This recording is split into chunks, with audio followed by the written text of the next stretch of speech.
Sud Radio fait son Tour de France. Frédéric Brindel. Et les aventures du Tour de France, c'est tout de suite avec vous, Frédéric Brindel. C'est parti. C'est bien dit, Judith. Oui, effectivement, c'est de l'aventure et l'aventure, c'est l'aventure. Nous sommes avec Pascal Chanteur, notre consultant, qui est également, je le rappelle, président du syndicat des coureurs, l'UNCP, Pascal. Oui, c'est bien ça, Union nationale des coureurs cyclistes professionnels français. Bon, un peu le syndicaliste du peloton, quoi. Oui, on est surtout un syndicat de service auprès des coureurs. Ouais, et on a vu d'ailleurs. Connotation politique. Oui, et on a vu quand Pascal Chanteur est entré ici dans l'hôtel où se trouvent deux équipes du Tour de France, tout le monde sautait dessus. Tiens, tu m'avais dit. Enfin bon, mais vous n'arrêtez jamais, vous êtes toujours sollicité, Pascal Chanteur. Ouais, t'exagères un petit peu là. Aujourd'hui, c'est la journée de repos, donc ils font la sieste, ou ils sont en sortie de sieste, donc. Ouais, parce que demain, alors Rémi André en parlait un petit peu. Demain, c'est la terrible étape.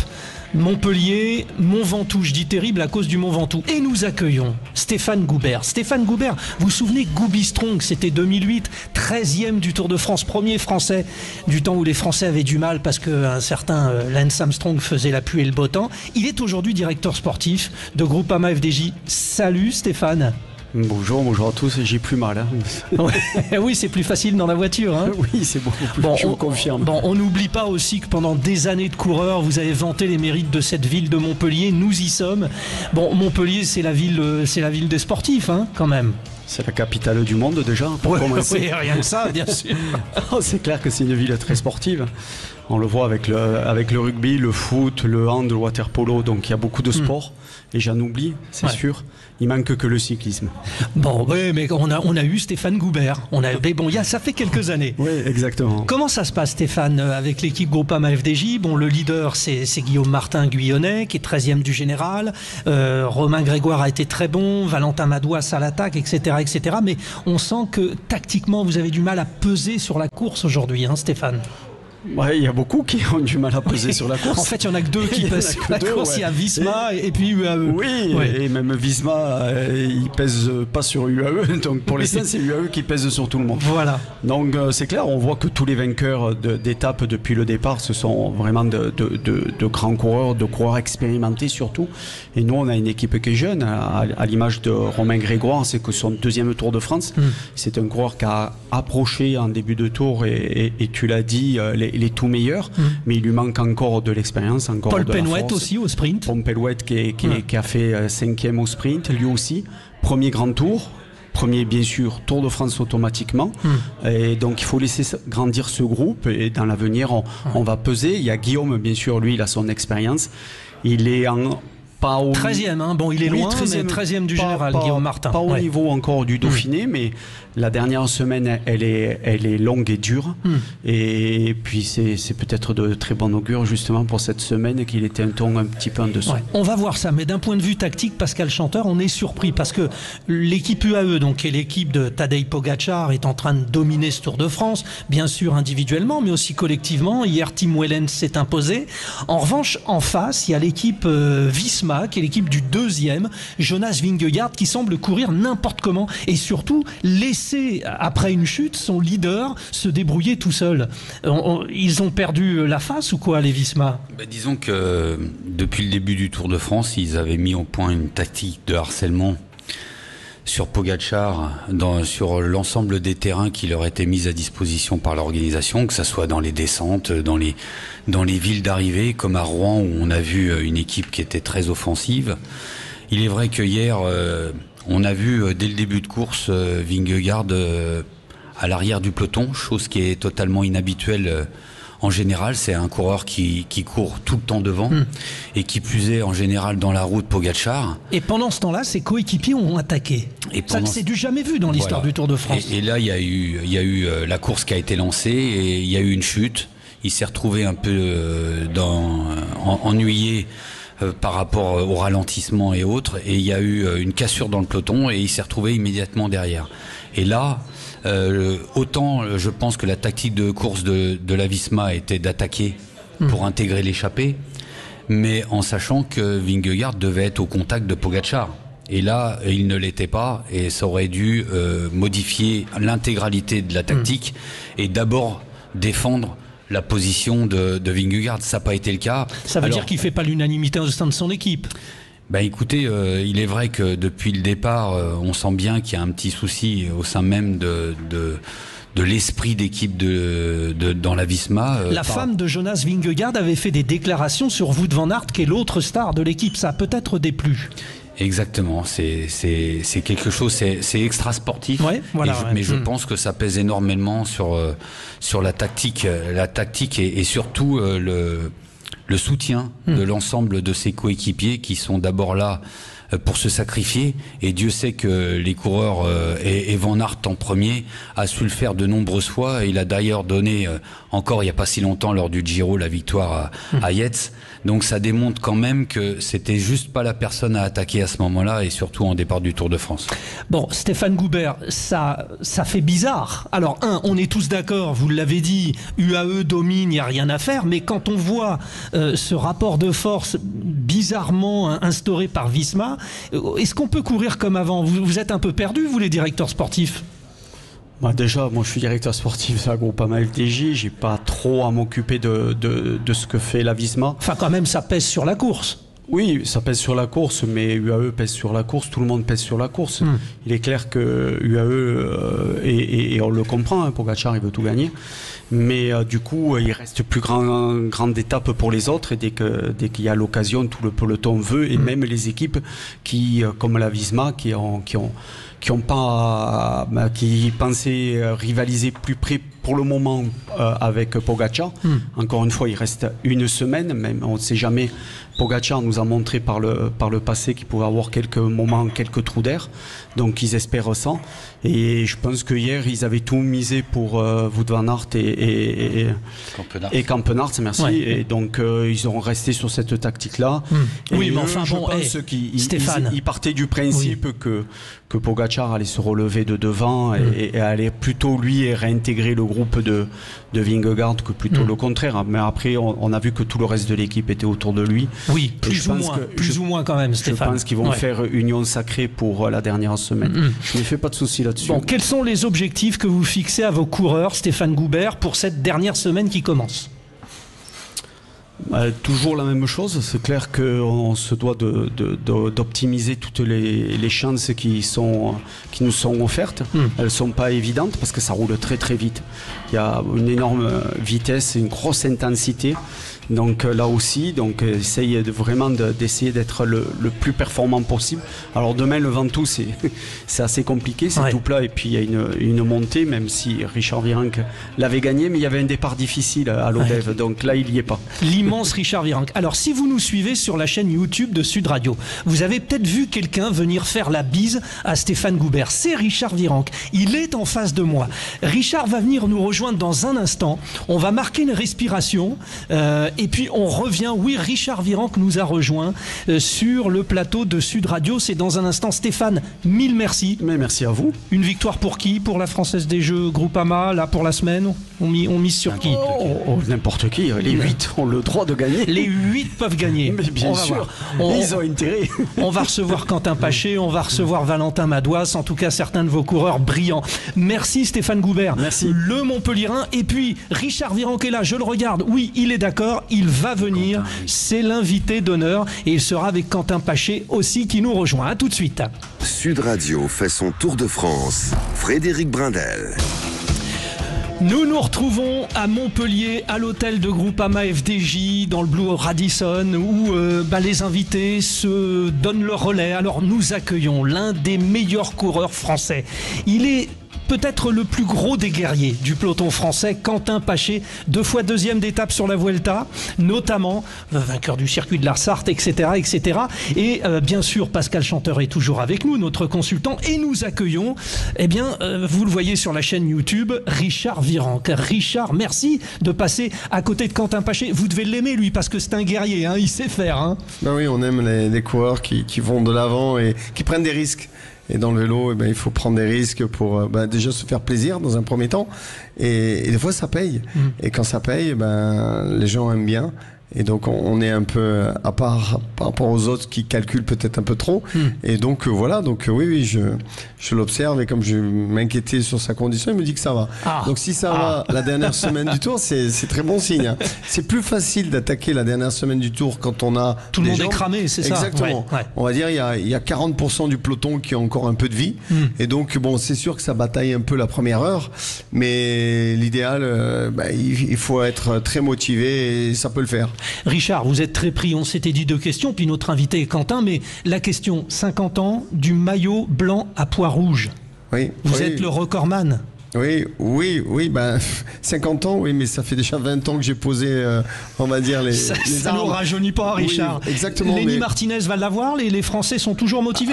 Vous avez lancé, alors bon, le grand-père de Lenny Martinez l'a eu aussi, hein, Mariano. Oui. Mais vous avez lancé la mode. Oui, peut-être, mais il lui reste encore un grand défi à relever, et c'est aller chercher les points dans les grandes montagnes. Ouais. Et là, donc là, il lutte pour l'instant, mais il faut mettre la balle au fond. Et l'étape de demain est importante, c'est un hors catégorie, et derrière on enchaîne que avec des. Donc je lui souhaite parce que il est jeune, mais en tout cas.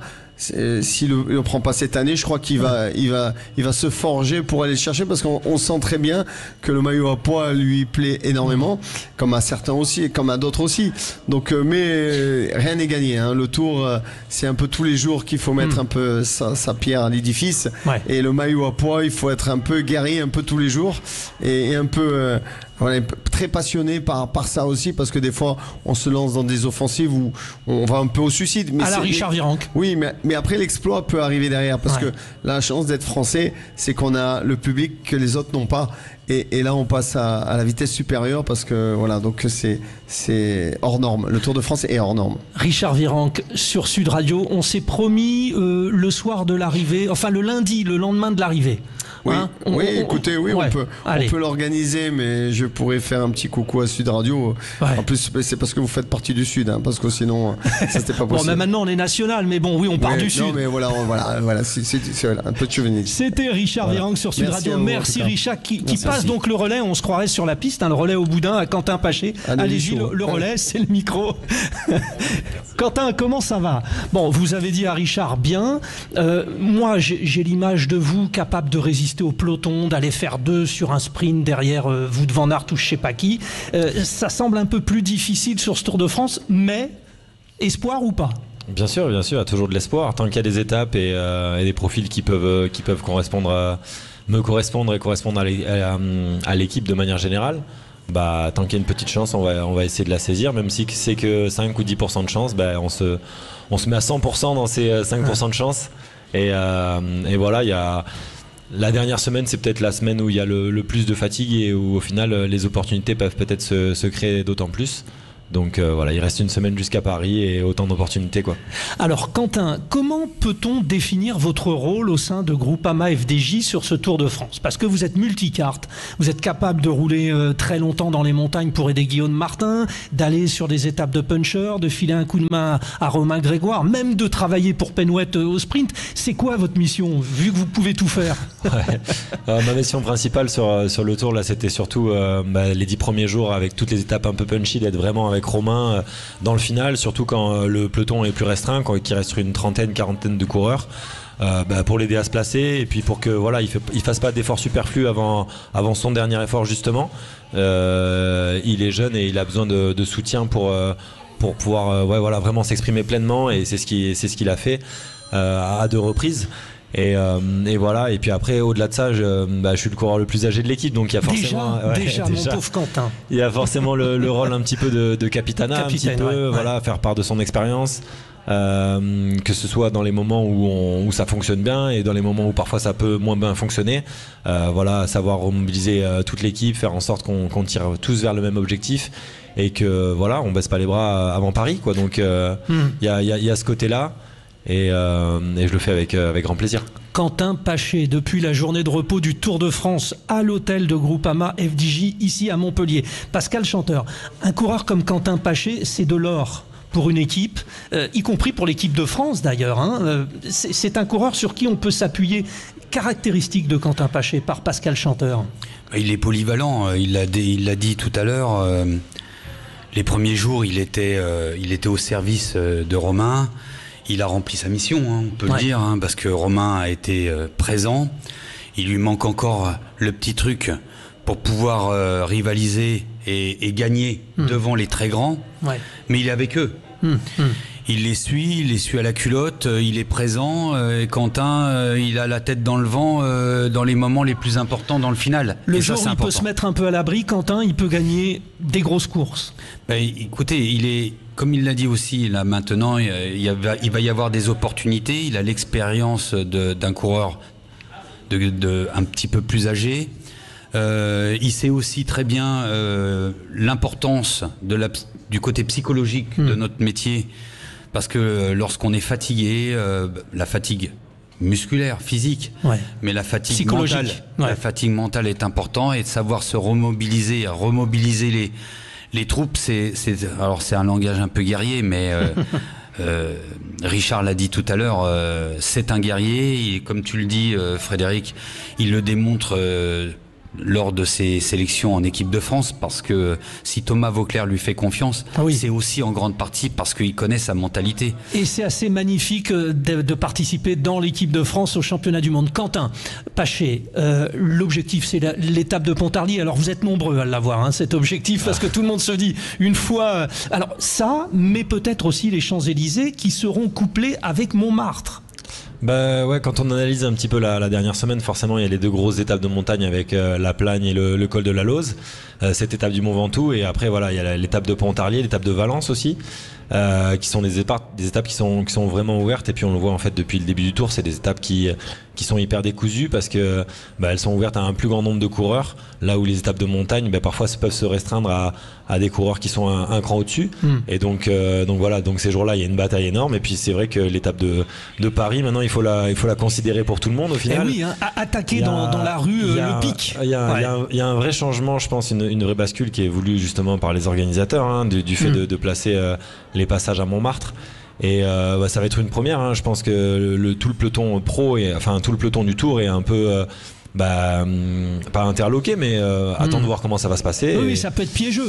Vous en avez parlé avec Valentin Madouas, qui va venir nous rejoindre dans un instant. Il y a été vice-champion olympique là-bas. C'est une vraie rupture par rapport à ce qui se fait depuis des années. Donc, comme toutes les premières, on attend de voir comment ça va être. Juste avant la place du Tertre, une attaque, ça se resserre. Il n'y a pas de la place pour tout le monde. La descente à fond, Quentin, et la victoire. On fait ça ? On signe où ? Moi, ici, là, j'ai de quoi signer. Quentin Paché, merci beaucoup d'être passé nous voir, nous avoir accordé un peu de votre temps, parce que le repos, c'est sacré. Eh oui, les minutes sont comptées entre les étapes et celles de la journée de repos, d'autant plus. Allez-y vite. Merci Quentin Paché, on le suivra sur Sud Radio. On marque une petite respiration, on se retrouve avec nos invités. Pascal Chanteur est là, bien sûr. Et dans un instant, le vice-champion olympique Valentin Madouas avec nous. À tout de suite. Frédéric Brindel. Nous nous retrouvons en cette journée de repos ici à Montpellier. Demain, ça sera une étape magnifique. Montpellier-Mont Ventoux. Nous sommes à l'hôtel de l'équipe Groupama FDJ. Dans un instant, le vice-champion olympique Valentin Madouas va nous retrouver. On a passé, Pascal Chanteur, de très très beaux moments avec Quentin Paché, Richard Virenque. Les stars viennent nous voir. Quelle est l'atmosphère générale de ce Tour de France, Pascal ? Parce qu'il y a une domination terrible. Les Français, pour l'instant, ont brillé, mais pas à hauteur de ce qu'on attendait. Vous êtes, je le rappelle, le président du syndicat des coureurs. Est-ce que les coureurs français se posent un petit peu de questions en se disant « Zut, on n'est peut-être pas au niveau où on voulait être » ? Non, tout d'abord, ils sont concentrés sur leur performance et l'envie de remporter une étape. Je pense que tout le public français, que ce soit les spectateurs sur le bord des routes ou les téléspectateurs ou les auditeurs de radio, attendent ce moment avec impatience. Maintenant, il est clair qu'il y a un épouvantail dans le peloton qui s'appelle Tadej Pogačar. Tadej Pogačar, il est le champion depuis déjà un certain nombre de temps, et aujourd'hui il cannibalise les compétitions auxquelles il participe, que ce soit sur les classiques, mais c'est pas d'aujourd'hui, et c'est pas que sur le Tour de France. lorsqu'ils s'échappent à 60 km d'une épreuve, d'un monument. Oui, et même des championnats du monde, alors encore plus loin, même à 80 km de l'arrivée. Ouais. Voilà, ouais. Ça démontre le potentiel de cet athlète. Donc aujourd'hui, l'ensemble des suiveurs, des médias se rendent bien compte qu'il est difficile d'exister à côté de ça et de trouver sa place. Mais, encore une fois, il faut être opportuniste et Dieu sait que l'ensemble des équipes le sont parce qu'elles ont envie de marquer de leur empreinte le Tour de France 2025 et ils vont tout tenter pour pouvoir réussir leur entreprise. Et on l'a vu sur maintes étapes, quand vous avez 52 de moyenne, 53... Ah oui, alors ça c'est incroyable, ça va à une vitesse terrible. Ben oui, parce que y a plein de choses qui rentrent en ligne de compte, les performances des équipes, enfin les structures des équipes font qu'aujourd'hui la performance est en tête de tous les managers et d'apporter ce qui se fait de mieux, que ça soit en diététique, que ça soit en aéro, que ça soit mécanique, que ça soit les datas, les entraînements, donc tout ça c'est mis bout à bout pour avoir la quintessence physique de leurs athlètes. Ouais, mais du coup ça nécessite beaucoup de travail de la part. Alors on va installer Valentin Madois, je le dis parce que vous nous écoutez bien sûr sur Sud Radio, mais vous pouvez nous voir, vous êtes plus d'1 million d'abonnés sur la chaîne YouTube et vous le voyez, voilà, le vice-champion olympique. J'ai présenté comme ça fait bien vice-champion olympique Valentin. Hein. C'est sûr que ça fait bien, ouais. Ça fait un an pratiquement cette histoire-là. Pas tout à fait. Oui. Bientôt, dans quelques jours. Ouais. Vous êtes redescendu de cette magnifique épopée. Je rappelle, vous, médaille d'argent, Christophe Laporte, médaille de bronze. Ouais, forcément, on est descendu parce que la suite de la saison, déjà, elle a continué juste après les JO, forcément. Ouais. Et puis là, on est quand même concentré sur l'épreuve à laquelle on participe, qui est pas simple et que t'as intérêt à te concentrer à 100% dedans, sinon tu l'as subi. Mais Valentin, je suis un peu dégoûtant parce que je pose la question un peu comme ça, là, mais vous me voyez venir. C'est-à-dire qu'on vous attend tellement. Est-ce que ça vous a pas mis une pression énorme? Valentin Madois, on voulait que vous gagniez le Tour des Flandres parce que vous avez déjà fait un top 3. On veut que vous soyez partout. Au bout d'un moment, ça pèse quand même, Valentin, non? Forcément, après, voilà, moi, je me mets pas du tout de pression par ça. Voilà, ce qu'on dit sur moi, ça m'atteint pas forcément. C'est que positif en général sur vous parce que tout le monde vous aime. Mais trop d'amour, ça étouffe, hein, souvent. C'est vrai, mais j'essaie de bien faire les choses. Après, voilà, je me concentre avec l'équipe pour être le plus performant possible sur les courses et essayer d'avoir les meilleures stratégies possibles pour pouvoir être le plus performant. Ça passe pas. Ouais. Voilà, ensuite, on essaye de rebondir et de se reconcentrer pour pouvoir être performant sur l'objectif suivant. Et c'est vrai que l'attente, elle est forcément très importante, que ce soit de la part de mon équipe, de moi-même aussi, que je me mets beaucoup de pression pour pouvoir être performant. Ouais, voilà, c'est ça aussi, hein, quand même. Forcément, oui, on a envie, on est coureur cycliste, on a envie d'être performant, on a envie de gagner. Vous n'êtes pas le premier à qui ça arrive. Hein. Voilà. Bah oui. Ouais. Valentin Madois, il faut qu'il digère tout ça, Pascal Chanteur. On attend tellement de choses. C'est une des stars du cyclisme français. Oui, bien sûr, c'est une star de notre sport international. C'est quelqu'un d'intelligent. Ça, c'est pas donné à tout le monde. Oui. Ouais. Donc, de le souligner, c'est important. C'est quelqu'un qui réfléchit et qui est offensif. Parce que des fois, de trop réfléchir, c'est pas spécialement bon. Il faut des fois être d'abord offensif et après réfléchir. Alors ça, c'est la marque des gens intelligents, c'est-à-dire qu'ils ont tendance à gamberger. Est-ce que c'est un peu le cas, Valentin Madois? C'est un peu mon cas de temps en temps. Je réfléchis trop, mais ça va. Voilà, je pense que je commence à avoir de l'expérience quand même. À 29 ans, je sais très bien comment ça se passe et forcément, des fois, je retombe un peu dans mes travers, mais ça fait partie du jeu et c'est aussi, je pense, une force d'une autre manière. Hier, on vous a vu attaquer, arriver à Carcassonne. Qu'est-ce qui s'est passé? Parce que, en fait, c'est une étape qui ressemblait à aucune autre. Moi, j'allais aux toilettes, je revenais, tout était changé, je ne savais plus. Je me disais, qu'est-ce qui m'arrive? Vous avez compris quelque chose à l'étape d'hier? Ouais, c'est comme depuis le début du tour, j'ai l'impression. Il y a beaucoup d'étapes, on ne sait pas qu'est-ce qui se passe.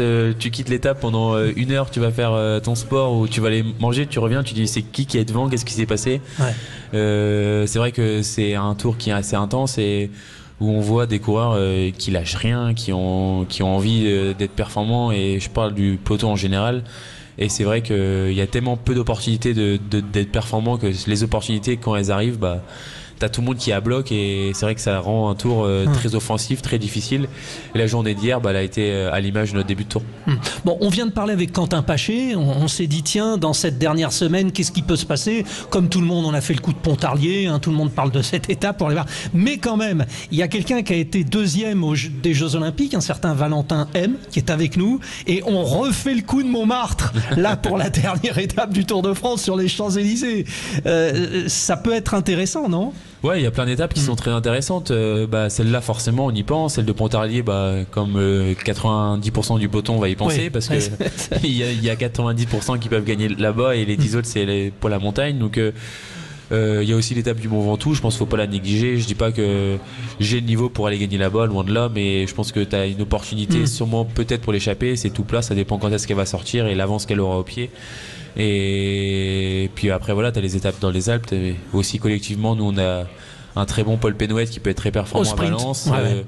Donc on a une très belle semaine qui nous attend et c'est vrai qu'on parle beaucoup de Paris, de Montmartre, mais on n'y est pas encore. Et que quand tu commences au Tour à parler à la dernière étape, il y a ça aussi. Oui, c'est vrai. C'est que c'est pas bon signe et c'est que tu vas subir le reste de la course. Ça, il faut pas l'oublier, ne serait-ce que par superstition, rien Exactement. que ça. Rien que ça. Bon, alors voilà. Juste une dernière question, Valentin.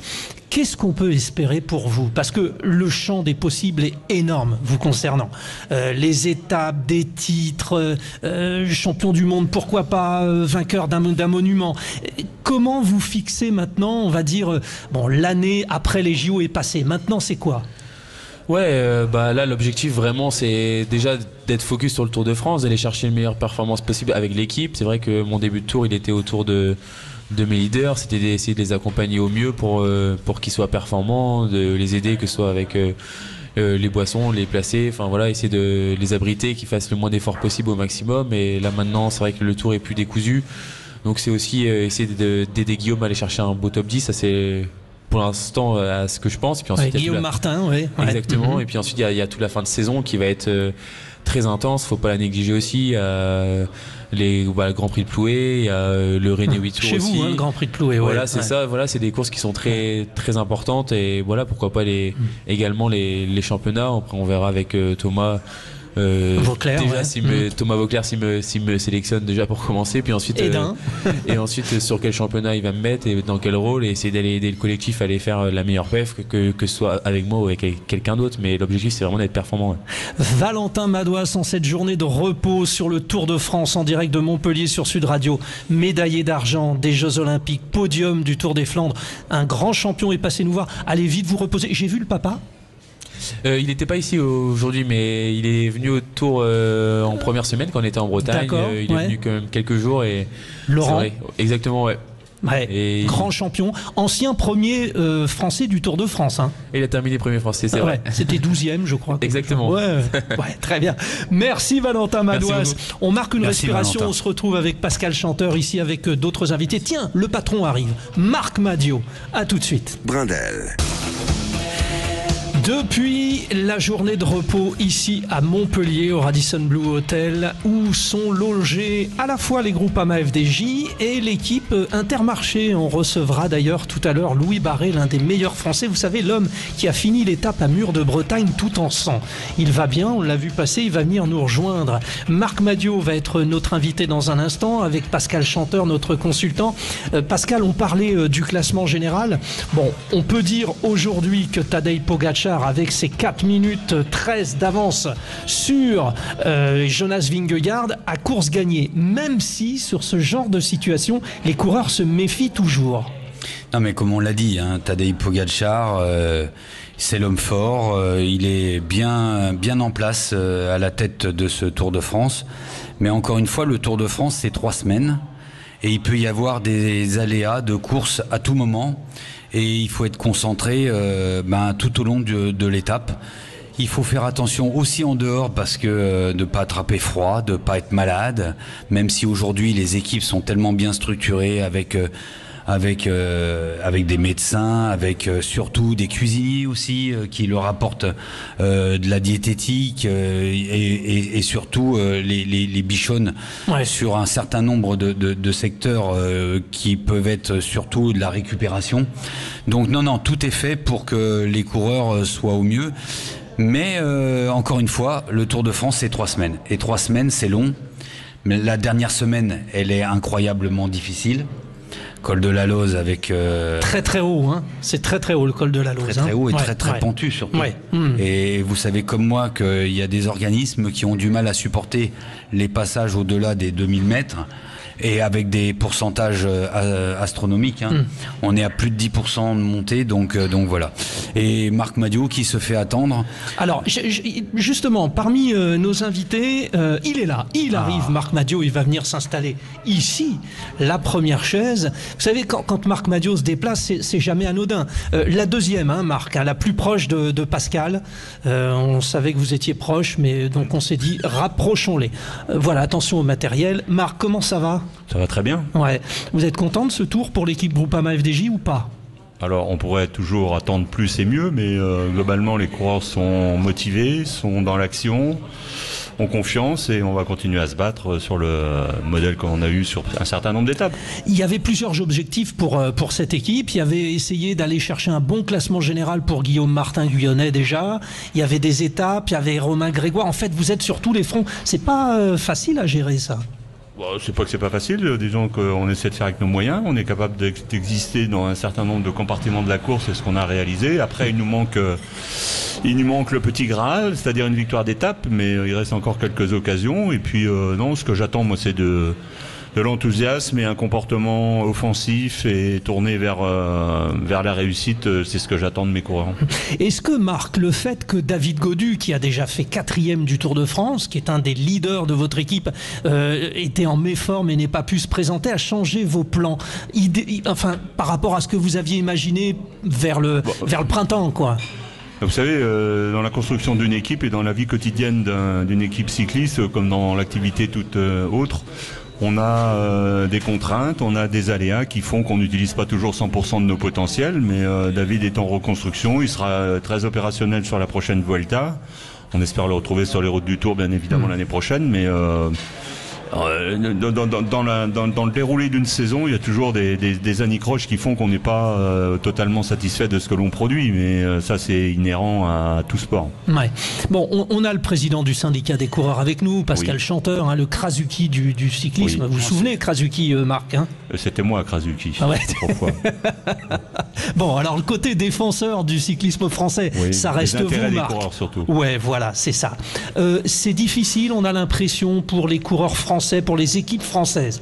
On reparle un petit peu de fiscalité, notamment face à des équipes États comme les Émirats Arabes Unis, Bahreïn.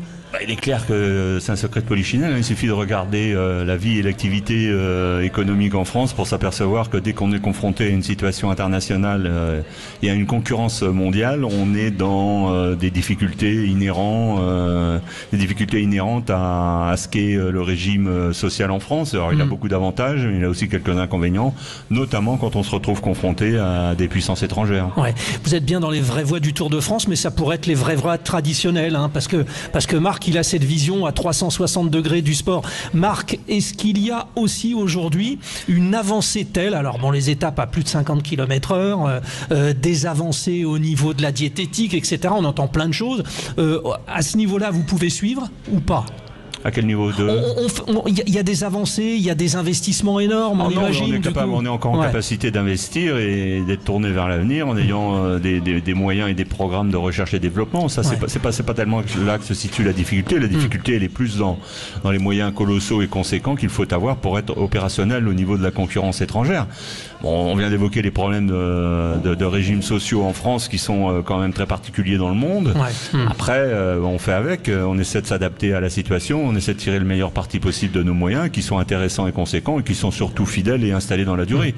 Donc c'est plus en fait dans le recrutement, c'est-à-dire que vous aimeriez avoir Tim Wellens par exemple qui a gagné hier, ou garder des Français qui sont partis. Non, je suis pas sur ce modèle-là. Non, je suis pas sur ce modèle-là. Moi, je suis plus sur le modèle de dire on est capable de développer et produire de jeunes talents en France et surtout d'être capable de les conserver dans la durée. C'est ce qu'on réussissait à faire jusqu'à il y a 1 an ou 2 passé. Depuis 2-3 saisons, on est en perte de vitesse à ce niveau-là parce qu'on est soumis à la concurrence internationale. Moi, j'ai plein de bons coureurs, Lenny Martinez, Pitti, Watson et d'autres qui sont présents sur le Tour de France aujourd'hui, qui ont été formés chez nous et qui sont dans d'autres équipes aujourd'hui, qui auraient fait notre bonheur si on avait pu les conserver. Maintenant, c'est la vie, c'est comme ça. Pascal, chanteur. Non, je voulais rebondir sur ce que vient de dire Marc, il a raison, c'est qu'en termes de formation, l'équipe Groupama FDJ fait un énorme travail et déjà depuis de nombreuses années et à partir du moment où ils arrivent à faire éclore leurs meilleurs jeunes coureurs qu'ils ont pu détecter tout jeunes, eh bien ils se les font voler. Ils se le font prendre par des équipes avec des moyens sur lesquels ils ne peuvent pas rivaliser tout bonnement par cette fiscalité. Et surtout, encore une fois, on est dans un contexte mondialisé. On ferait un petit peu comme des sports collectifs, des compétitions d'ordre national, ça serait totalement différent. Mais nous, dans le contexte du cyclisme, c'est systématiquement des épreuves internationales. Et donc à partir de là, eh bien, on est confronté à la mondialisation immédiatement. Et même si Marc Madiot est un ovni, alors vous êtes deux ovnis, parce qu'il y a deux équipes françaises, on pense aux amis de Cofidis, qui existent depuis 97. Exact. Comment vous avez fait pour tenir tant de temps, Marc Madiot ? Ils ont bien bossé. J'ai eu la chance de rencontrer des gens qui sont installés dans la durée et dans la fidélité. Je pense notamment à la Française des Jeux. Ensuite, Groupama nous a rejoints, on a renforcé cette fidélité et cette continuité, ce qui fait que on est forcément un peu dans un système à part. On est des vieux dinosaures dans le contexte ça fait un peu ça. que l'on constate aujourd'hui, mais on a tout ce qu'il faut pour perdurer dans le temps et surtout alors on est habitué à rencontrer des difficultés ici ou là tout au long de ces 30 dernières années. On a forcément passé par des situations différentes, mais on va trouver les solutions, rebondir et se relancer parce que cette équipe elle a une âme. Et dans le sport, quand on a une âme et quand on est fidèle à ses options et à ses idées, ça finit toujours par s'arranger. Marc Madiot, double vainqueur de Paris-Roubaix, ne l'oublions pas. On avait Gilbert Duclos-Lassalle la semaine dernière. À vous deux, ça fait 4. À vous deux, ça fait 4 Paris-Roubaix. Mais vous êtes surtout le manager de l'équipe Groupama FDJ. Plein de bonnes choses pour la dernière semaine, Marc Madiot. Et puis, vous êtes toujours le bienvenu sur l'antenne de Sud Radio dans les vraies voix du Tour de France, mais général, parce qu'un petit coup de politique, ça fait jamais de mal. Ben oui, non, mais on est à votre disposition. Merci Marc. Dans un instant, nous nous retrouvons depuis l'étape de repos ici à Montpellier sur le Tour de France. Nous recevrons plein d'invités tout à l'heure avec notamment Louis Barré, coureur français de l'équipe Intermarché.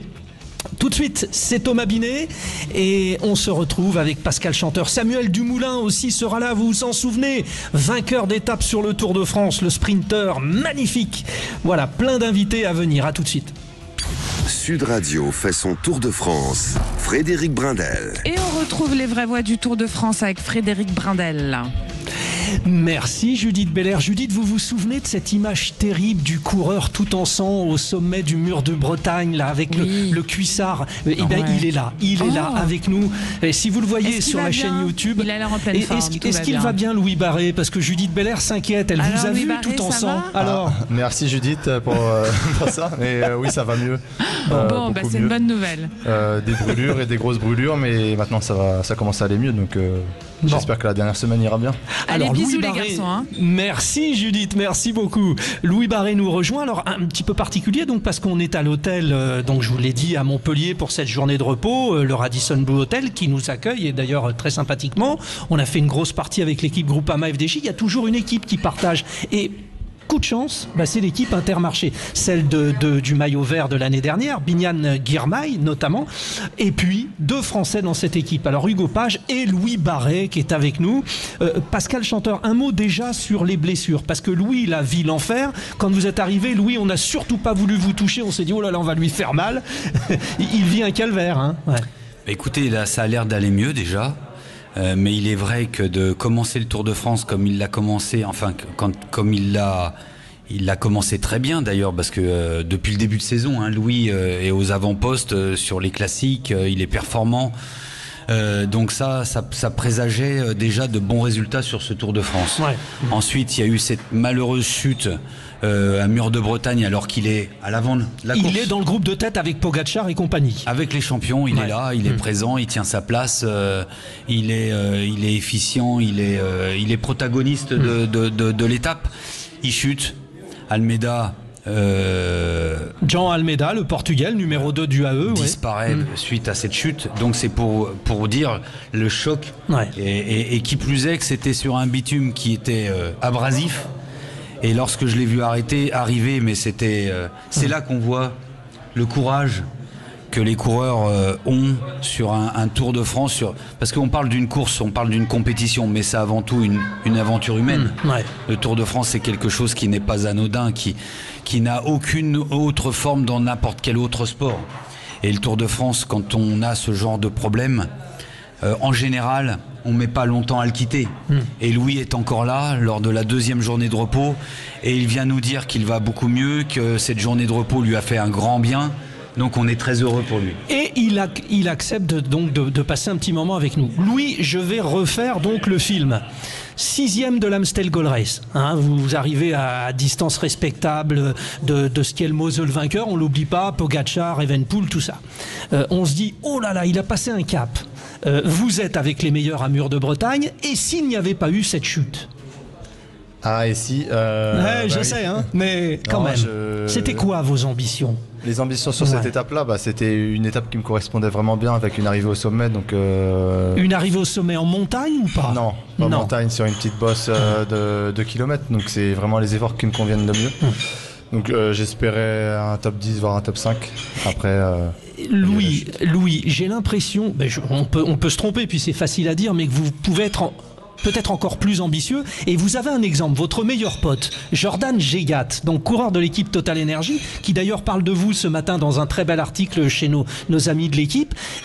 Lui, là, il se rapproche du top 10. Franchement, vous avez les jambes pour faire un top 10 sur un grand tour, non, Louis? J'espère un jour. Pour l'instant, c'est pas du tout dans mes objectifs. Je préfère viser sur les étapes et essayer de gagner des victoires d'étapes, plus que de jouer en général. C'est plus important pour moi. Et peut-être à l'avenir jouer en général, mais je sais que c'est possible, oui. Parce que moi je me souviens, l'Amstel Gold Race où vous êtes classé 6e quand même, vous avez été la révélation de ce printemps. Il y a un certain Romain Bardet qui avait attaqué sur sa première Amstel Gold Race. Il avait été impressionnant. Et après il y a eu Romain Bardet, ce qu'on sait, et notamment des podiums sur le Tour de France. Vous êtes un grimpeur ou quoi? Je suis plus puncher que grimpeur, mais j'arrive. L'altitude, vous êtes à l'aise en altitude ou pas? J'arrive à grimper assez bien, mais par rapport aux meilleurs mondiaux, c'est pas facile. Mais quel repère vous avez par rapport aux meilleurs mondiaux? Parce que vous découvrez le Tour de France, vous avez une marge de progression, Louis. Je vais vous pousser jusqu'au bout. Ah ouais, c'était pas la journée de repos. Non, c'est sûr qu'il y a beaucoup de marge de progression, surtout sur la haute montagne pour moi. Parce que, par exemple, le haut de Critérium du Dauphiné, c'était la première fois que je me découvrais en haute montagne et où j'essayais de pousser les limites. Et j'ai vu que j'arrivais à suivre les meilleurs, notamment avec un top 10 sur une étape en moyenne haute montagne. Et puis en haute montagne, j'ai réussi à les suivre. Le groupe de favoris, on n'était plus que 12, j'étais encore là et j'ai craqué à la fin, mais pour moi j'ai poussé mes limites et déjà, ça servira pour la suite. Donc ça augure de plein de choses. On rappelle votre âge, Louis? Je viens d'avoir 25 ans cette année. Ouais, c'est quand même très jeune. Alors l'année prochaine, il ne sera plus question de maillot blanc, déjà. Non, dernière année. Ouais, déjà. Mais la maturité tardive, ça existe. Pascal Chanteur, j'ai l'impression, on le sait, il est très humble, Louis Barret. Mais sa marge de progression, c'est quoi? Vous qui le connaissez parfaitement. Je pense qu'il ne la connaît pas déjà lui-même. Oui, c'est pour ça que je vous pose la question, parce donc, que vous êtes un vieux renard. Moi, ce que je peux dire aujourd'hui, c'est que Louis, je l'ai eu en formation de 2 jours. On fait des formations avec les jeunes néo-pros. Et immédiatement, j'ai vu que c'était quelqu'un un peu à l'image de Valentin. Valentin Madouas, qu'on vient de recevoir. C'est quelqu'un qui percute vite, qui réfléchit vite et qui est intelligent. Donc, il a 3 qualités qui sont importantes pour le vélo. Et potentiellement, au niveau de son potentiel physique, il est présent. Parce que pour être dans le final de Monument, Ouais. Il faut avoir de la caisse. Alors même si Et l'Amstel Gold Race n'est pas un monument, mais bon, enfin, c'est pareil. Mais puis un jour il gagnera Liège-Bastogne-Liège, tiens, boum, ça aussi encore. C'est l'objectif. Non, mais c'est l'objectif. Bon, il est très bien. performant et on l'a encore vu sur le championnat de France, qui était un championnat de France difficile par la chaleur, par le parcours, où il fait un effort pour rentrer sur la tête de course. Toutes ces petites choses, c'est pas anodin. Donc ça présage de quelqu'un qui réfléchit bien et qui est capable de prendre des initiatives très rapidement. Et ça, c'est très important. Oui, Louis Barré. En fait, Pascal Chanteur m'a amené sur le sujet, mais hier on vous a vu chez nos confrères de France Télévisions, c'est the place to be, hein, le grand direct. Vous étiez très à l'aise, on sent chez vous cette âme de communicant. Vous êtes à l'aise avec l'échange, avec la communication? Ça va, après je suis pas le plus extravagant non plus, mais... Non, mais le plus posé, pas loin. Ouais, j'arrive à être posé en public et à parler, ça me pose pas de soucis. Ouais.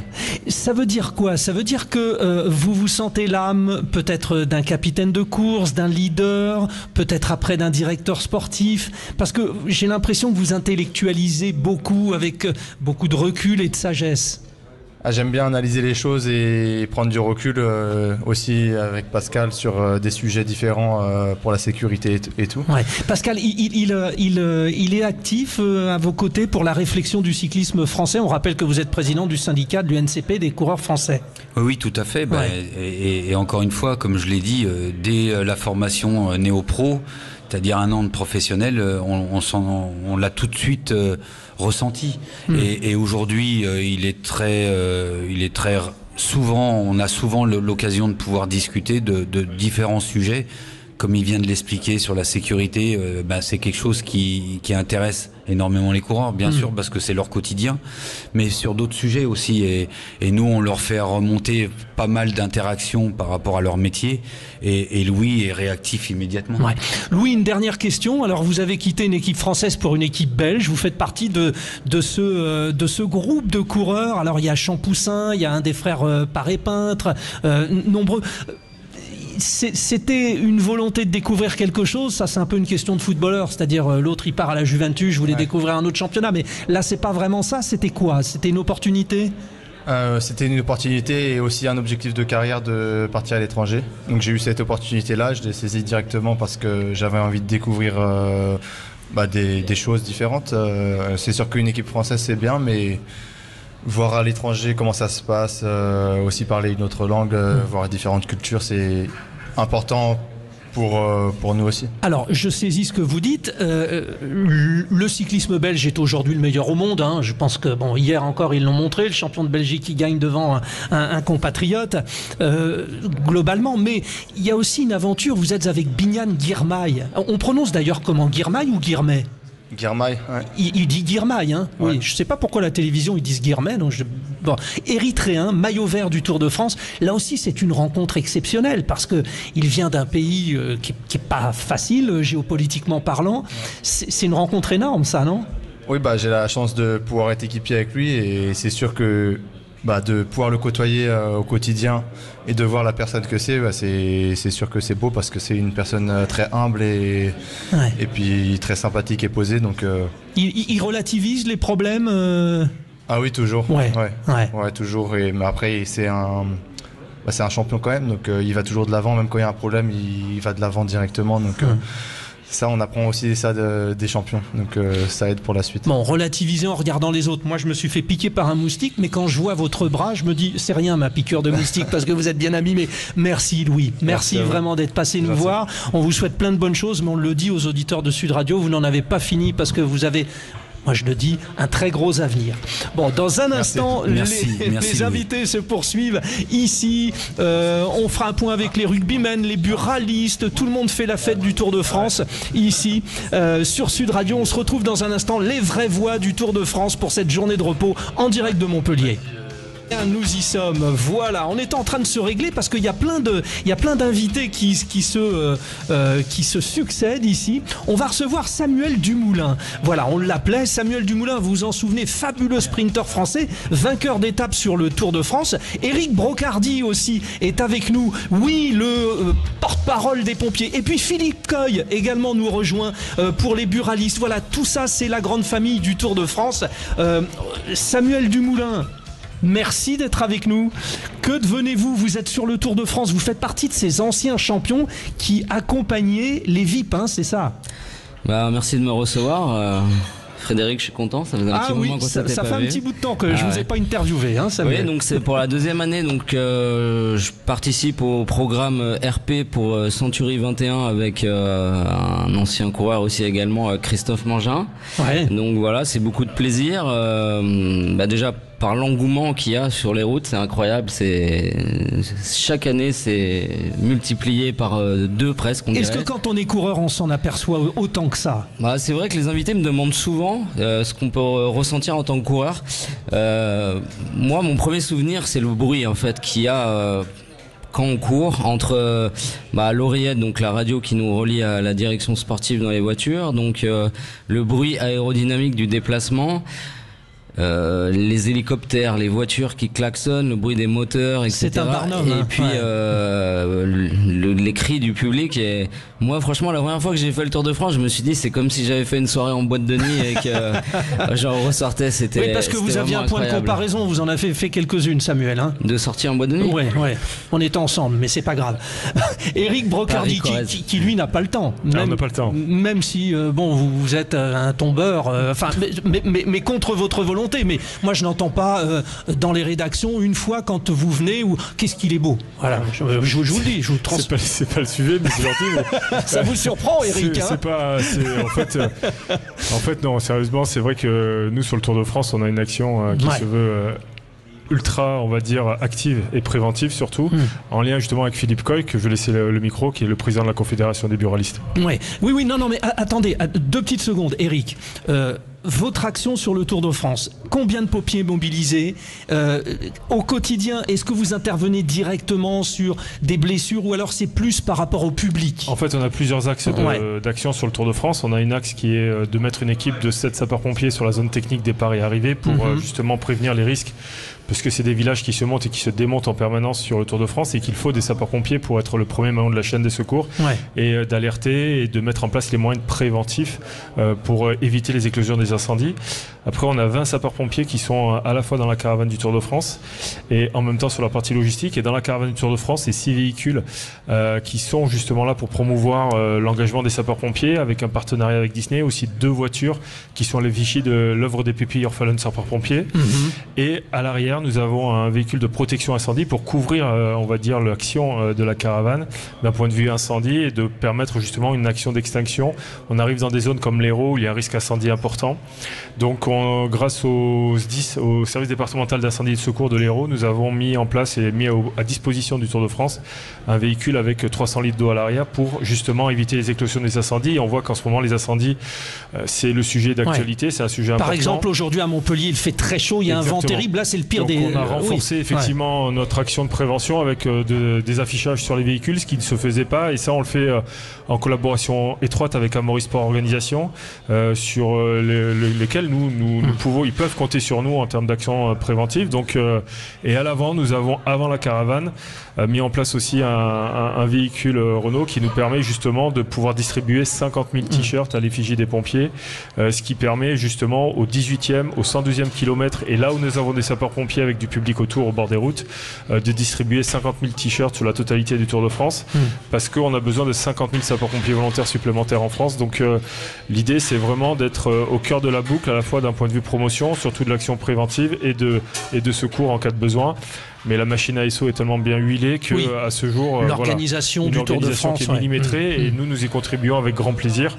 Et l'action sur la Fan Park aujourd'hui à Montpellier, en plus avec un autocar itinérant car aéro qui permet, avec l'aide de jeunes sapeurs-pompiers du département, vous communiquez en fait pour attirer pour créer des vocations et sur chaque ville départ et sur les fan parks d'avoir des activités ludo-éducatives avec le ministère de l'écologie pour permettre justement de prévenir les risques d'incendie, de distribuer 500 000 cendriers de poche avec Philippe Coy et on va en parler avec Philippe, Philippe, on va en parler tout à l'heure, et de permettre justement de donner, on va dire, des actions de sensibilisation avec Disney et les fameux personnages Timon et Pumba, où aux enfants on leur apprend comment avoir les bons comportements en cas d'incendie, à la fois dans le milieu urbain comme dans le milieu naturel. Donc voilà, on est content d'être sur le Tour de France parce qu'on arrive à mener sur les 3 semaines de course des actions qui ont vraiment un sens pertinent et qui va dans la mouvance d'ASO, c'est-à-dire d'engager non pas uniquement un phénomène sportif, mais d'engager aussi des actions autour qui corroborent vraiment avec ce que veut dire aujourd'hui un événement. C'est pas uniquement le sport, c'est aussi les actions qu'elles entraînent derrière. Et une belle action, et ça ne surprendra pas bien sûr les pompiers. Merci Eric Brocardi d'être passé nous voir. Vous passez la place comme ça, on va vous voir sur notre retour caméra, Eric Brocardi donc, et puis on envoie tous nos encouragements comme on le fait pour les cyclistes aux pompiers. Philippe Coy, vous représentez les buralistes. Bon, belle action des buralistes là. Belle action qui s'inscrit aux côtés des sapeurs-pompiers depuis 4 ans. Un défi un peu fou parce que buraliste, c'est le premier commerce de proximité, c'est 10 millions de Français tous les jours. Et comment ne pas s'associer à ce premier événement sportif populaire? Il vient d'être dit, c'est magnifique quand on est sur le bord des routes, quand on est dans le Tour, c'est populaire, et le réseau des buralistes est populaire, d'où l'association avec les sapeurs-pompiers, parce que bien évidemment, vous avez évoqué avec le commandant Brocardi ces risques d'incendie. Tous les incendies dans l'espace naturel ne sont pas dus à un mégot. En tous les cas, ce qui est certain, c'est quand vous avez la glissière centrale de l'autoroute qui prend feu, c'est que quelqu'un a eu un geste malveillant en jetant ce cendrier.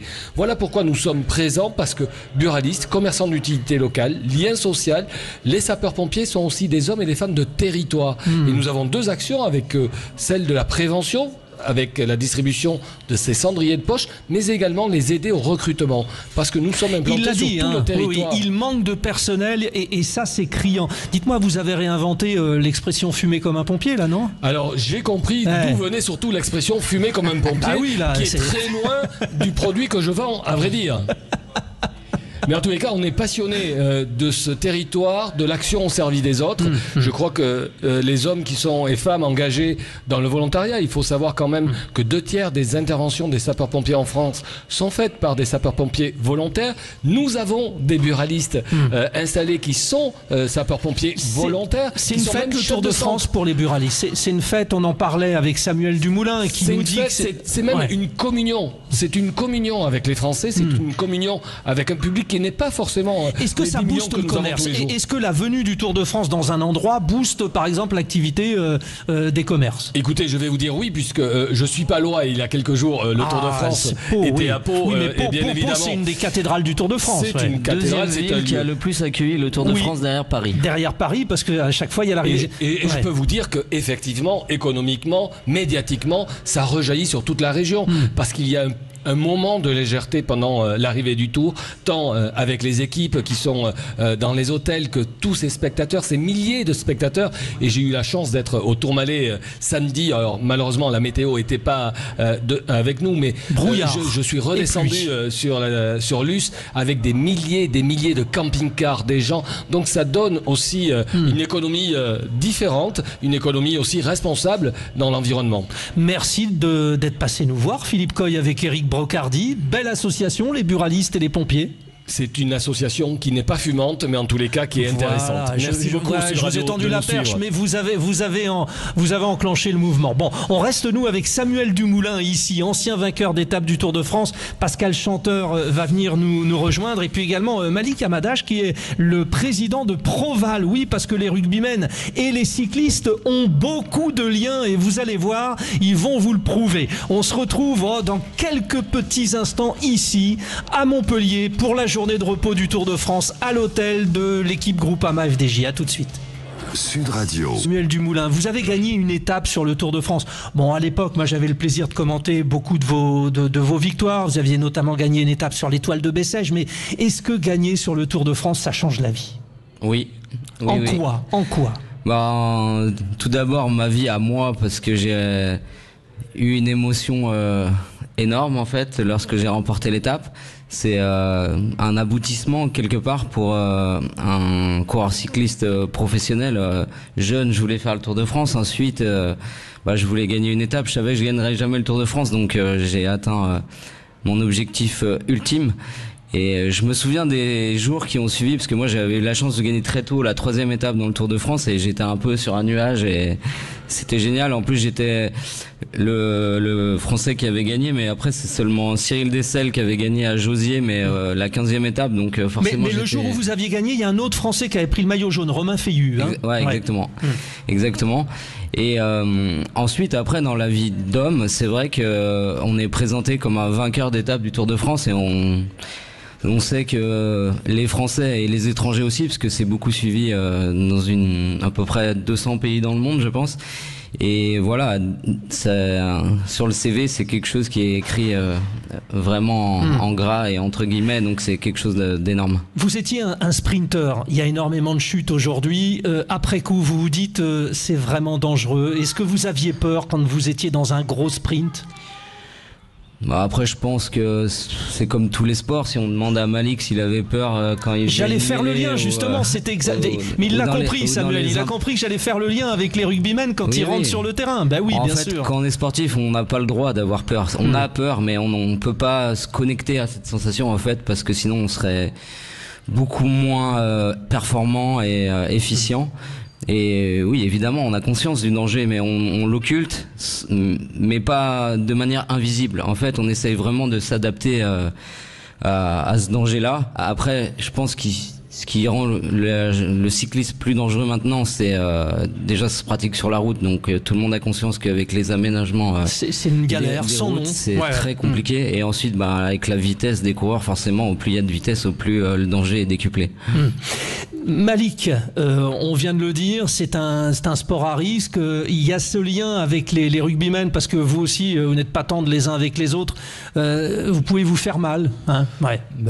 Totalement, c'est ça, hein, c'est ce qui a été énuméré, ce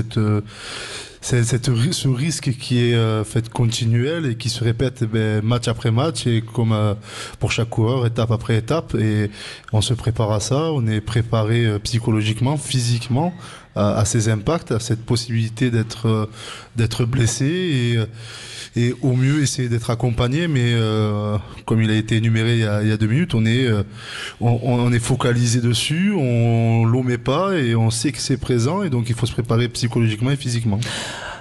Malik Hamadache, est-ce que aujourd'hui, parce que les rugbymen se blessent, parce que les cyclistes se blessent, il y a un gros travail, et vous êtes aux côtés de Pascal Chanteur, notre consultant qui est président du syndicat des coureurs, c'est pas simple, vous vous occupez de garçons et de filles qui sont toujours à la limite de l'accident ? À la limite de l'accident, c'est une certitude, parce que l'exigence du haut niveau demande toujours un dépassement de soi, une certaine aussi, j'ai envie de dire, du sacrifice humain et psychologique, familial, qui est important, et notre devoir en tant que président, que ce soit Pascal ou moi, c'est de prévenir les personnes en carrière et de soutenir les personnes en après-carrière. C'est ce qui est aujourd'hui de plus en plus dans une recherche. On a fait un Grenelle où Pascal était présent, où on essayait de mettre un multisport pour vraiment mettre en éclairage ce qui est une commotion cérébrale, et que ça puisse arriver à tout le monde. Et notre devoir, c'est cette prise de hauteur et de l'étendre au maximum d'athlètes. Pascal Chanteur, le travail est colossal en tant que responsable du syndicat. Vous avez des gens qui du jour au lendemain peuvent voir leur carrière s'arrêter. Non, mais comme l'a dit Malik, ce qui est important, c'est qu'aujourd'hui on a la chance de travailler, avoir un travail commun au sein de la FNAS, et sur la thématique que vient d'expliquer Malik sur les commotions cérébrales, on a bien conscience que le rugby est touché, mais pas que le rugby. Lors de ce Grenelle, il y avait un footballeur, les cyclistes sont aussi ont aussi ce problème-là, parce que les chutes sont de plus en plus violentes. Aujourd'hui, on a la chance, même si à un moment donné on a milité pour ne pas le mettre, mais le casque, c'est quelque chose de fondamental aujourd'hui parce qu'il s'est amélioré et parce que. Mais d'autres protections. Alors, on l'a vu d'ailleurs en rugby, il y a des tenues rembourrées. Ce n'est pas le cas encore en cyclisme. Vous avez avancé sur les protections au quotidien encore? Mais là, on a vraiment eu une très belle avancée avec ce qui est appelé le PDI, qui est le protège-dents connecté, qui nous permet de déceler aujourd'hui une commotion qui n'est pas visible et qui peut nous permettre de pouvoir sortir un joueur et de limiter la possibilité d'aggraver la situation de commotion. Messieurs, on va marquer une petite respiration et puis on va continuer notre débat autour de la sécurité. Je pense qu'on aura aussi les responsables de la garde républicaine, de la gendarmerie. On les joindra au téléphone. Ils n'ont pas pu venir ici à l'hôtel à Montpellier où nous sommes pour cette émission spéciale, Les vraies voix du Tour de France. Mais restez bien avec nous. Samuel Dumoulin est avec nous. Malik Amadash pour les rugbymen. Bon, vous êtes sur Sud Radio, vous êtes chez vous, vous le savez. On le sait. Bah ouais, bien sûr. Pascal Chanteur, bien sûr, notre consultant. On se retrouve dans un instant pour la toute dernière partie de l'émission. Restez bien avec nous. Sud Radio fait son tour de France. Frédéric Brindel. Et oui, une émission spéciale depuis Montpellier, depuis le Radisson Blu Hotel, l'hôtel qui accueille Groupama FDJ. On a reçu tous les coureurs, tout le staff. Et là, on est sur l'aspect organisationnel. Pascal Chanteur, notre consultant, le président du syndicat des coureurs, qui a accueilli pour nous, et nous l'accueillons avec grande joie, donc Malik Amadash, le président de Proval, donc le syndicat des rugbymen. Il est ici chez lui, sur Sud Radio. Samuel Dumoulin est encore avec nous. Et nous sommes avec le lieutenant-colonel Frédéric Beretti, qui est officier de liaison pour toute la sécurité sur le Tour de France. Bonsoir Frédéric Beretti. Bonsoir. Merci d'être avec nous, de nous accorder un petit peu de votre temps. D'ailleurs, vous êtes de l'autre côté de Montpellier, mais c'était assez compliqué de se rejoindre. Expliquez-nous aujourd'hui. Oui, mais c'est bon, on voulait absolument déjà tirer un grand coup de chapeau à tous vos hommes, que ce soit les gendarmes, la police, toute la sécurité, parce que vous faites un travail exceptionnel et ce n'est pas simple. Est-ce que sur ce Tour de France, vous voulez encore rappeler des choses? On voit beaucoup de gens courir autour des coureurs. C'est la principale inquiétude, ça? Alors oui, sur le Tour de France, l'enjeu, le premier enjeu, c'est l'enjeu sécurité routière. On le voit tous les jours depuis le début de ce tour et sur les tours précédents. Alors on a beau le rappeler, on a beau faire des messages des campagnes pour dire attention, ne courez pas à côté des coureurs, attention aux véhicules, ne traversez pas, tenez vos enfants, les chiens doivent être tenus en laisse. Enfin, toutes ces règles qui nous paraissent évidentes doivent être sans cesse rappelées. Et malheureusement, on a encore on le voit tous les jours à la télé, des spectateurs qui, avec la ferveur, font un peu, je dirais pas n'importe quoi, mais qui se laissent aller à quelques débordements autour de la course. Oui, et puis il y a alors un outil qui est génial, parce que l'outil c'est celui du supporter et tout ça, mais c'est un outil dangereux, je pense aux drapeaux. Et les drapeaux, hier il y en a un qui s'est pris dans la roue d'un coureur, ça devient terrible cette histoire des drapeaux. Alors effectivement, le drapeau, on peut comprendre l'attachement des spectateurs à leur pays, à leur nationalité, aux coureurs qui sont dans le peloton. Néanmoins, les drapeaux, on les agite pas devant les coureurs. Là aussi, c'est dangereux. Tout comme les fumigènes. On le voit chaque fois. Moi, je suis à 3 minutes du premier coureur. On est obligé de s'arrêter pour faire éteindre les fumigènes parce qu'il y a des spectateurs qui font craquer les fumigènes. Alors là aussi, avec la chaleur, il faut se mettre à la place des coureurs. Ça va dans les poumons, ça va dans les bronches.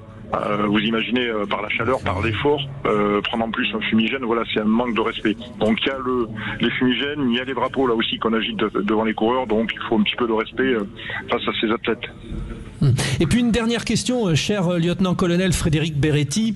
Il y a aussi cette fenêtre ouverte sur le monde qui est le Tour de France, avec d'éventuelles revendications politiques. On a vu l'autre jour quelqu'un courir à côté d'une arrivée, 2 coureurs étaient échappés, il y avait un vrai message politique. Est-ce que de plus en plus vous devez faire attention parce qu'il y a des revendications, on a l'impression, à chaque coin de route?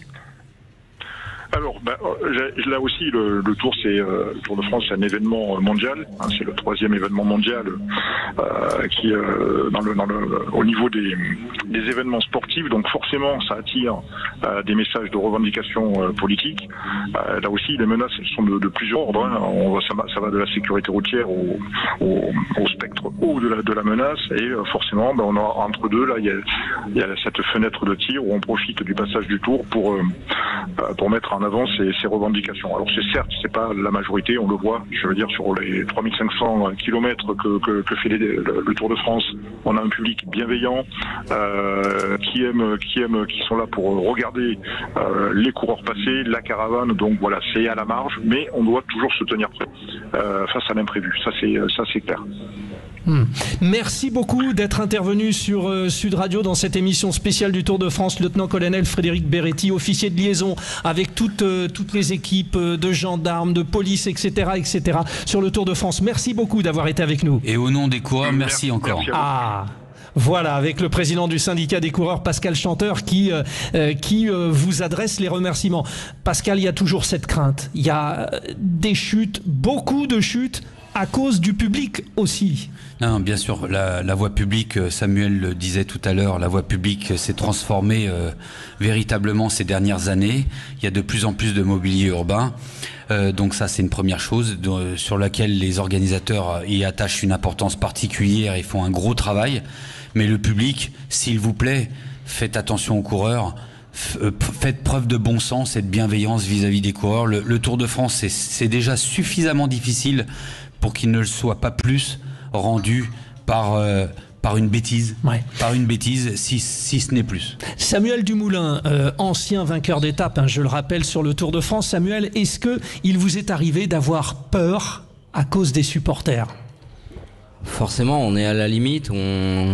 Parfois, comme on dit dans le jargon, on frotte. Donc ça veut dire qu'on essaye de se faufiler dans des espaces pour gagner des positions. On est proche du public et le public a pas conscience en fait. Alors beaucoup viennent pour la fête et pas forcément pour le cyclisme, mais c'est très bien qu'ils viennent néanmoins. Hein. Tout le monde adore.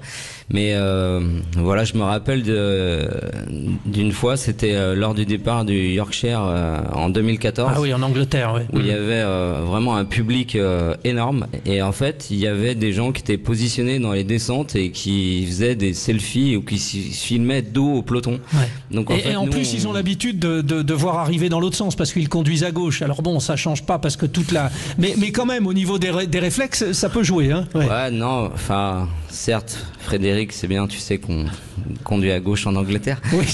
Non, mais vraiment, c'était dangereux parce que le public était vraiment complètement désintéressé, on va dire, de notre effort. Et nous, déjà, on est à la limite, on est à fond. Et en plus, il faut qu'on se rajoute une autre contrainte, c'est de devoir éviter le public. Donc forcément, c'est très compliqué. Et là, en tant que suiveur, je fais une petite aparté, mais néanmoins, moi j'évolue dans le sas qu'on appelle le ventre mou, l'avant-course, donc entre la caravane avec les invités, et la course avec les invités.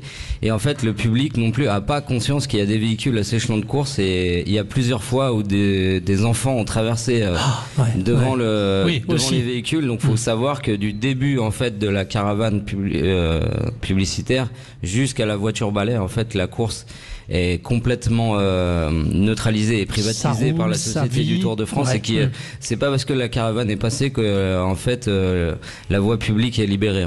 Et vous êtes obligé des fois d'aller très vite parce que si par exemple la direction de course dit attention, les coureurs roulent vite, il faut prendre un peu d'avance, mais ils doivent respecter eux le code de la route, Pascal Chanteur. Oui, c'est une obligation, tout le monde doit respecter le code de la route quand on est avant course. Il y a que la bulle course qui est contrainte par la vitesse des coureurs de ne pas respecter les vitesses préconisées par la sécurité routière. Alors on ne s'arrête pas au feu rouge quand même. Hein. Oui, voilà, c'est ça. On a quand même cette liberté, mais c'est vrai que comme dit Pascal, on est vraiment tenu de respecter les limitations de vitesse par rapport au public, et même dans des zones où on pourrait rouler à des vitesses un peu plus importantes, on se doit de ralentir pour respecter la sécurité de tous. Malik Hamadage, donc je le rappelle, le président de Proval, le syndicat des rugbymen, qui est avec nous et qui nous honore de sa présence. Malik, ce rapport avec le public, il est particulier, il faut le gérer. Dans le rugby, par exemple, vous êtes de plus en plus starifié, il faut gérer les exactions des uns. Des fois, on se dit, bon, toi, tu me traites, je vais te mettre une baffe, surtout que vous, si vous en mettez une, ça fait mal. Mais c'est pas facile à gérer, quoi. C'est vrai qu'aujourd'hui, le public, on va dire qu'il y a eu quand même une certaine... on voit une certaine différence par rapport à un certain temps, et aujourd'hui c'est vrai qu'il faut avoir conscience en fait de l'image publique qu'on rejette et l'exemplarité qu'on doit avoir, et il faut que les néophytes, généralement le public est néophyte des efforts et des sacrifices faits autant chez les joueurs que chez les coureurs, et donc c'est important, c'est de respecter ce travail donné. Sur la longévité qui n'est pas exceptionnelle dans nos sports de très haut niveau, parce que on n'y fait pas 20 ans, 30 ans de carrière, il faut se dire les réalités, et donc c'est important de respecter ça, et quand j'apprends ce que vient de dire, c'est quand même quelque chose de fort pour moi, quand tu as du public qui se met en selfie, dos à la course, c'est... En même temps, c'était des Anglais, vous en rugby, vous les connaissez, non? On les aime pas trop. C'est une plaisanterie, c'est une plaisanterie, on les adore. En plus, on vient de bien s'entendre avec eux là. Voilà. On les adore de loin. Mais... Malik, non. Je rigole. Je ne peux pas, je dois tenir mon antenne, Malik. Un peu d'humour. Non, mais c'est important, c'est là où on voit la starification, et des fois où la folie du public, ce qu'il en devient, et qu'il faut vraiment faire attention. Et la priorité, c'est la sécurité de l'athlète, et que ce soit dans n'importe quel sport. Et aujourd'hui, le cyclisme, on connaît les contraintes et l'exigence qui est de ce sport. Et il faut juste respecter ça, admirer ça, continuer à supporter ça, et amener de plus en plus d'engouement pour un événement aussi beau, et surtout le respect de l'exigence donnée à tous ces coureurs. Dites-moi tous les deux, Pascal Chanteur, président du syndicat des coureurs cyclistes, Malik Hamadage, président du syndicat des rugbymen, vous avez un point de divergence, c'est que vous, les rugbymen, vous pouvez faire la fête après les matchs, et les cyclistes pas. C'est pas un cadeau forcément, Malik, hein? Voyez venir. Je vois très bien, mais ouais. Ils ont leurs dérives, on a les nôtres. Donc c'est peut-être pour ça qu'on s'entend. Je laisserai Pascal. Ah, Pascal, ça c'est ce qu'on appelle une belle passe. Il faut aller transformer l'essai maintenant. Bon, non, quand même, les coureurs vivent comme des moines, quoi. C'est ça qui est difficile aussi, parce qu'il y a de plus en plus de burn-out chez les cyclistes, hein, par exemple. Non, mais le métier de coureur cycliste n'a pas les mêmes contraintes que le rugby. Ils ont les leurs, nous avons les nôtres. Aujourd'hui, il est clair que l'exigence de ce sport et comme on l'a pu le mettre en évidence tout à l'heure, la diététique, et c'est quelque chose de fondamental parce qu'on a réussi à la quantifier et à la qualifier par rapport à l'importance du niveau sportif, sur la performance du niveau sportif. Donc à partir de là, les coureurs sont contraints de peser leur alimentation, savent exactement combien de calories ils doivent avoir pour chacun d'entre eux, parce que chacun est totalement différent. Donc c'est vraiment millimétré à l'individu.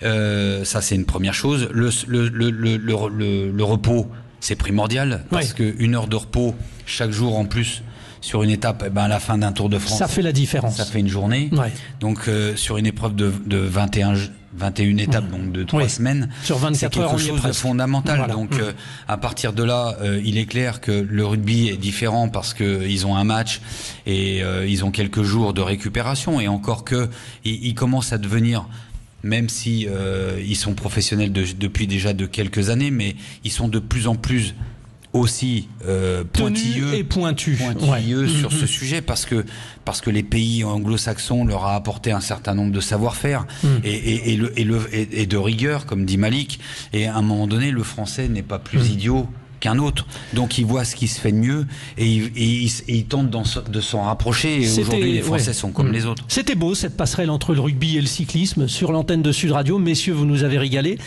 Je remercie Samuel Dumoulin, Malik Hamadage pour Proval, Pascal Chanteur qu'on retrouve dès demain bien sûr sur Sud Radio.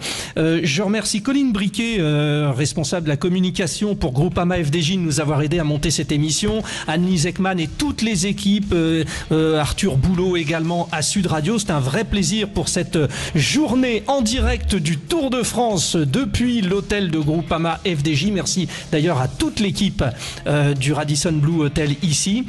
On retrouve Laurie Leclerc du côté des commerces dans un instant. Et puis après, direction Avignon. Un mot, Pascal, oui. Moi, je remercierai Samuel et Malik de leur venue parce que c'est toujours très intéressant d'avoir des retours d'autres personnes. On a été gâtés, on a eu du beau monde, voilà. Super, merci et à demain pour les vraies voix, bien sûr. Je rentre à Paris, je retrouve Judith Belair. Merci à tous.